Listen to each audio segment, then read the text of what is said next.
Welcome to Talkin Divorce with Dawn and Lori, where we bring you expert insight, real conversations, and guidance to help navigate the many stages of divorce. I'm Lori McShane, a certified divorce specialist in California real estate. Today, we're diving into a powerful topic: how to know when your marriage might be over. Are there signs we ignore? Emotional cues that we rationalize away? And what legal red flags should we look for early on? Joining me are three incredible experts: Dawn Schweitzer, certified family law specialist; Holly Freeling, licensed marriage and family therapist; and Liza Boubari, a clinical hypnotherapist. And together, we're breaking down the emotional subconscious and legal signs that could mean your relationship is headed for divorce, and how to face that reality with clarity and confidence. Let's start with the emotional side, because often the heart knows long before we are ready to act. Holly, what are the most common emotional red flags that indicate a marriage might be on the brink? It's a good question. So of course, abuse. I mean, we have to start with abuse always. And sometimes we don't know. I mean, it can be insidious, like perhaps it's an emotionally abusive situation. Physical abuse is easier to identify. It could be financial abuse too. But the big ones, really, the reasons why, are usually sex, infidelity, and money. So sex is important in a relationship. It's especially in heterosexual relationships. It's what defines that relationship. So we can be friends with a lot of people. We can be have confidants, but sex is the glue, right? It's the magic eraser sometimes too in a relationship, making up and whatever. So it's also like a personal connection. Yeah. So you feel like that extra. Yeah, exactly. And so if there's a mismatch in the sex, that's often a big problem, especially if one person has a very low sex drive. Maybe they want to have sex like once a month, or maybe they're not having sex at all. That happens, and that's a real mismatch, because if you're asking someone to not have sex but yet remain faithful, what you're really asking for is celibacy. And that's very difficult for people over a long period of time. So of course that bleeds into infidelity. Very, very common reason people get divorced. Not that it's not overcomable in some situations, but if somebody has no guilt or remorse, or they just keep doing it, that's a sign that you really need to take a look. And of course money. Lots of people fight about money. You might have one spender and one saver, or kind of going back to the financial abuse, maybe somebody is hiding a lot of debt. Maybe they gambled it away and didn't tell you, or they took a risk in the stock market and lost half your retirement, that kind of stuff. So there's lots of that going on too. But it really takes everybody out of the we. You're not thinking for two anymore. There's a self-centeredness to that and a drifting apart over time that you should really be looking at. Interesting. And Dawn, what are, I see you nodding your head, so can you piggyback off that? Oh, yeah. First of all, let me just say that I'm really excited about today's segment, because my approach to family law always has to think about the psychological things that people are going through. I tend to say that I specialize in human frailties. I'm looking at people that are not behaving as their normal selves. Some people might call them temporary crazy.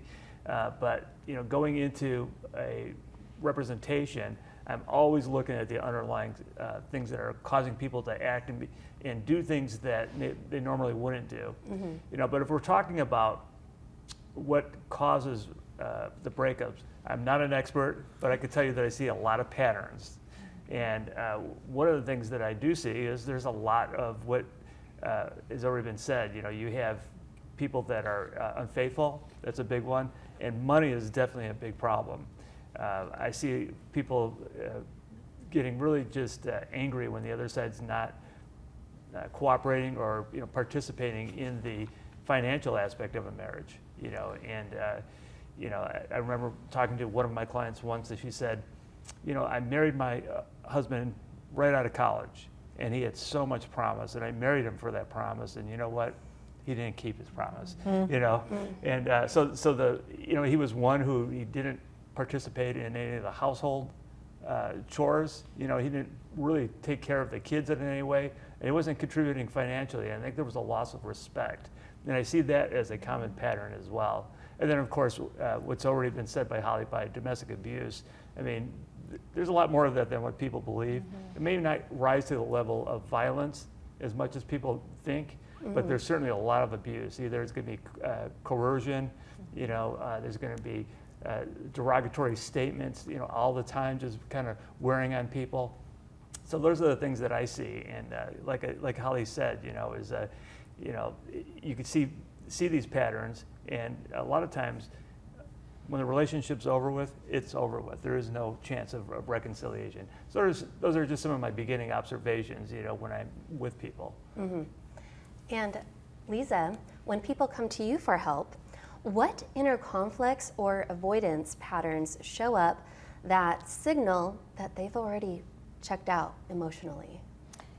Well, thank you for this question. Actually, it is a very beneficial topic nowadays to talk about this. I think by the time they get to me, which is doing the hypnotherapy part of it, they've been asked or referred to come, and they've already checked out. They already know they're going to be in a position of divorce, and emotionally they're disconnected, and physically, as Holly said, there is a disconnection happening, and they're in that functional freeze, not knowing what to do, but emotionally they are already checked out. It's like the husband and wife, as you say, it's not a we anymore. So each is on their own, and they come because they want to learn about, what did I do wrong? Why did this happen to me? So it's all the internal of, why me? Why did something go wrong? And that's where they want the help. I see. So you also help people with their unconscious mind as well? Well, hypnotherapy is tapping into the subconscious mind. I usually say the mind is in 3 parts, which is the conscious, look, listen, and learn. And then we have the subconscious, which stores all the information. It's the blueprint, it's our foundation that holds all our experiences, habits, behaviors, everything, right? So it also gives back. When there is a conflict or something, we have to bypass the reasoning, judging, analyzing, criticizing part of who we are, just to get to, who am I? What do I want? Yeah, and that could Instead be of- a huge journey to get there. Exactly. Because you're so fixed, I believe, in your ways that when you actually dive deeper, you really... Everything starts of, as you said, they got married at a young age. What they wanted then, it's not what they want now. And so they're already emotionally disconnected. So what we do in hypnotherapy, reconnect them to themselves. Wonderful. Yeah. Many people stay in relationships long after they know it's no longer working. Let's talk about why and what that delay costs us emotionally and legally. So Liza, how does denial keep people stuck? And what subconscious beliefs tend to surface during this period? I believe denial is nothing but a defense mechanism. It's protecting us. As long as I don't see it, I don't say it, I don't do anything about it, it will continue on, it will work out, or it gets to a point that I can't do it without this, or there's a reason they stay there. So denial is saying, here's a curtain, not a wall, but a curtain, and I'm behind this curtain. As long as I don't see, I don't feel. So they go into this depleting part of themselves, and they usually cover it with what I call it other mechanisms, other defense mechanisms. But orally, what we do, instead of expressing, we suppress. Drinking, eating, overeating, over drinking. So as long as we feel good at that moment, I'm not paying attention. So maybe if I deny, maybe if I don't pay attention, it will go away. It will get better. For the sake of the kids, for the sake of the parents, for the sake of, And Holly, how can someone tell a difference between a rough patch and a deeper, more permanent disconnect? That is an excellent Excellent question. Right? Yeah. That's a really hard one, because the truth is everybody has problems in their marriage. I mean, you can ask somebody who's been together for 50 years and they seem very happy, have you ever had a rough patch? I've never seen one that said no. So that's a really tough thing. Here's another thing that's very interesting. You're going to have problems. Doesn't matter who you're with. You're going to have disagreements or issues. And in fact, according to research, 69% of your problems are what we call perpetual problems. You're not getting rid of them. It comes down to how do you deal with that makes a difference. So, an example would be an introvert and an extrovert. Both people are right. There's nothing wrong with being an introvert or an extrovert. So one really wants to stay home and be cozy, and the other one wants to go out and do things. So how do you negotiate that is really where it's at. I mean, if you're coming up against things like criticism, contempt, defensive,ness, and stonewalling, when you want one or the other, instead of negotiating with each other and accepting the other person for who they are, that's the difference. There's some couples that do really well with that. Sometimes an introvert loves an extrovert because they can take the floor. Yeah, they pull out of their shell a little bit, and they just sit back and they feel comfortable, and vice versa, right? Yeah. And sometimes too, it comes down to which hard do you want? Staying is hard, going is hard. And you're going to have to grieve either way. So if you have a relationship where maybe you're not getting every single thing you want, which our culture teaches us is possible, which it's not. So you're going to have to grieve some of the things you're not getting in that relationship. But if you leave, you're going to have to grieve the death of a dream, the life you had, the identity you had, the social circles that you were part of as a couple, all that sort of stuff, and try to figure out how you're going to, move through that process too. Yeah. It's tough. It's very tough, especially because there's so many emotions, and you're so used to having this pattern, and then all of a sudden the pattern is gone, and then it's like, oh my gosh, what am I going to do? And so you kind of have to redevelop yourself all over again. Yeah. And Dawn, at what point do you suggest someone quietly start speaking to a lawyer, even if they're unsure whether or not they'll leave? Well, I think that you can never talk to an attorney early enough because the process of a divorce is very, very tough. It is. Okay, and folks that are going through divorces are filled with fear. It doesn't matter which side you're on. You're either the person that's going to file for divorce or the person that's going to be the respondent and be surprised by it possibly.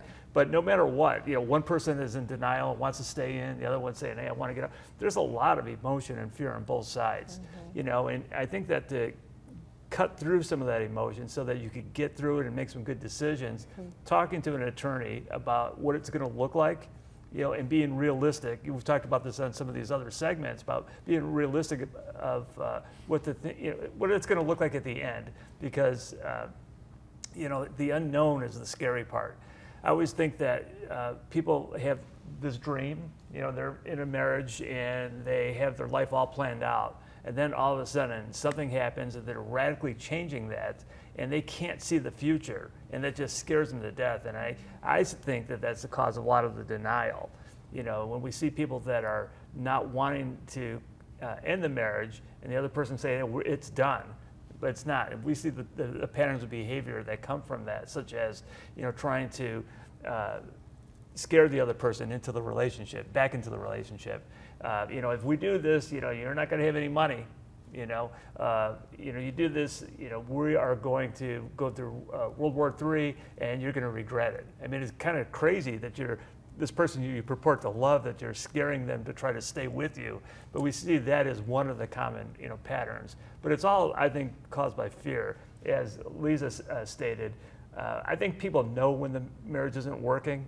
And when one person says that it's done, usually they really mean that it's done, and you got this holding on part of it that makes it very difficult, and the very beginning of the breakup is usually where it's most volatile. That's where we see the propensity for domestic abuse or violence, even if it's never occurred in a long-term marriage, because it's just really tough. And I'd like to get people separated, living separate, during that period of time, and start thinking about, survival and stuff right from the beginning because of that fear.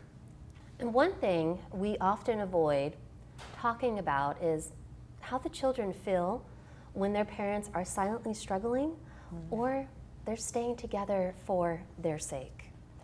So I'd like to ask Holly, what are some of the signs that children are being emotionally impacted, even if the parents, they haven't split yet? Yeah, I think the big one is changes. When you notice changes. So they're eating too much, they're eating too little. They're sleeping too much, they're sleeping too little. You might notice more depression, more anxiety, more panic, more school refusal, or wanting to be away from home all the time too. Maybe they're looking for new friends. They might be looking for any life raft they can find to avoid the conflict that they feel, because the kids always know. The parents say to me often, I'm sure you hear this too, oh, the kids don't know. They know. They may not know specifically exactly what's happening, A, B, and C, but they feel it. And so you might see them getting sick more often, having stomach aches, headaches, just kind of unexplained health issues sometimes that you see happen. Executive function skills, like they can't focus as much at school. They might start drugs and alcohol, kind of numbing themselves because it's just too painful to feel it. It's really hard on the kids, and that's hard on the parents too. But another thing is they start kind of wanting to rescue the parents. So sometimes you see them being a peacemaker, or trying to be a referee, or that here's the child being parentified, trying to help the parents manage their emotions when that's really not their job to do that. Yeah. I never thought about it like that, but yes, you're absolutely right. And Lori, I just touching on that point, I've had situations where, friends have been married for 30 years. And the families and everybody think it's the perfect marriage. And I'm sure that everybody here has seen those. And then all of a sudden there's a divorce and you're going, oh my God, man, I never knew that's going to happen. How are the children doing? And the answer is, well, the kids knew it was over with 5 years ago. A lot of times the kids know, and they think that really secretly is, I wish mom and dad would split up because the fighting is too much. I see a lot of those situations. And even if they're not, communicating, like speaking, it's in their body language. It's in the energy that they're putting out. So that can also affect the children. And so, Dawn, should parents prepare themselves legally and emotionally if they believe a split is, coming up, but they want to minimize the harm to the kids? Absolutely. The court's number one concern is the well-being of children, and parents need to do that too. Okay, and like I said before, unfortunately, people fight over things that really aren't the issue, and this deals with child custody. You've heard of the expression before, using children as pawns, right, Liza? Yeah, that's terrible. That happens all the time, and I think what folks ought to do is not only talk to an attorney, because I'm going to tell them what I think that they should do, but talk to the professionals like this about what a divorce does to children and how to become mature enough to do the right thing. You might have some real strong feelings about that other parent, but the people that you're really hurting are the children. And I defer to the experts here, but child development is impacted by bad breakups. You know, there's been studies.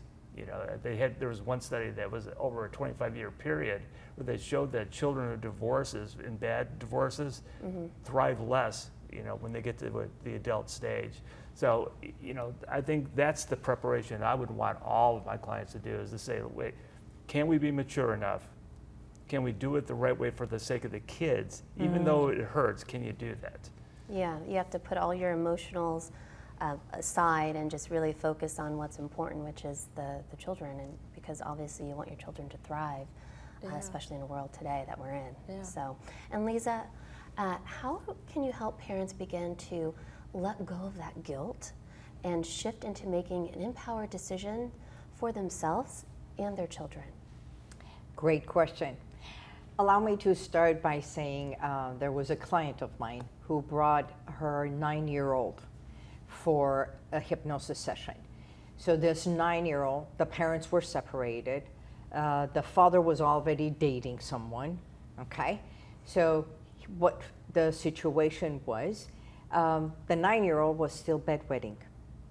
And no matter what they did, he would still bedwet every time he would go to the father's house, okay?